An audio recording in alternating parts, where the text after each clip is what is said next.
Et je vous propose de partir maintenant avec nous dans une région que vous connaissez d'ailleurs bien, le Nunavut, dans le Grand Nord canadien. Au pôle Nord, les températures moyennes des 10 dernières années ont augmenté 2 fois plus vite que sur le reste de la planète.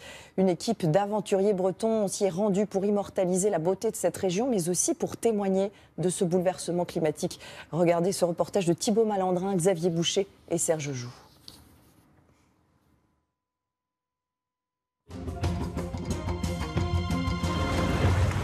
C'est une belle matinée de fin d'été à Qikiqtarjuaq.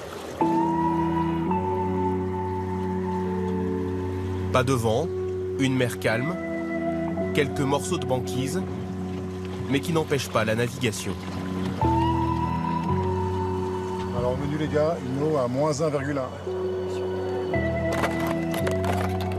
Des conditions de rêve pour Laurent Marie et Patrick Maudet, apnéistes de l'extrême. À côté d'un iceberg splendide qui va être notre terrain d'exploration avec Patrick là, pendant quelques apnées.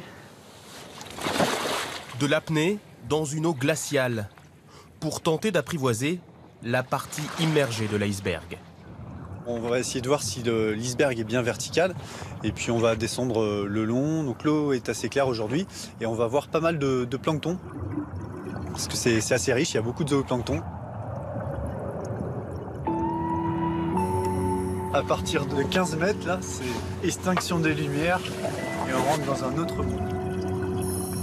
À cette température, le visage se fige, les muscles se contractent et la combinaison parvient tout juste à jouer son rôle. Pas de quoi altérer les capacités d'émerveillement. Et l'iceberg, là, il paraît peut-être pas comme ça, mais il descend très profond. Là, on a été jusqu'à 25 mètres là, sur la deuxième. Donc ça descend encore. Ils sont 6, aventuriers dans l'âme, désireux de partager leur passion pour l'Arctique.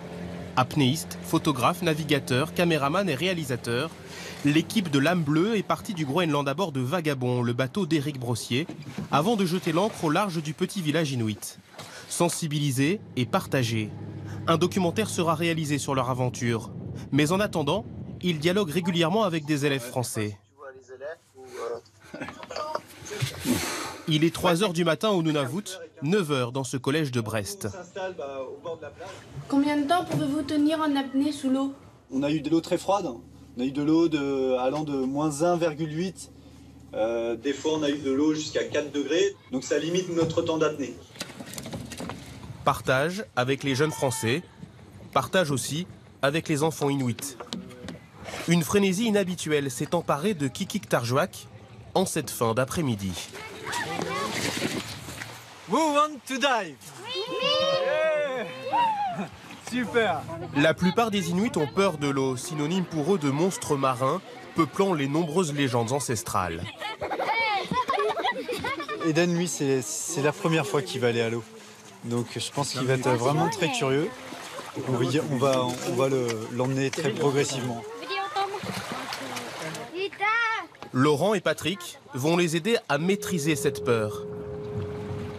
Surtout chez ceux qui ne savent pas nager, comme Eden.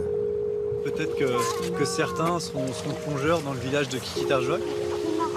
Ou d'autres, ce sera peut-être leur seule expérience. Voilà, ils n'auront vu qu'une fois ce qui se passe sous la mer.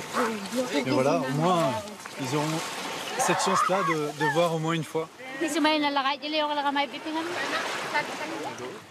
Ma fille est plus courageuse que moi. Vous ne le feriez pas? Non, il m'a demandé si je voulais, mais j'ai répondu non. Pourquoi? Parce que j'ai peur.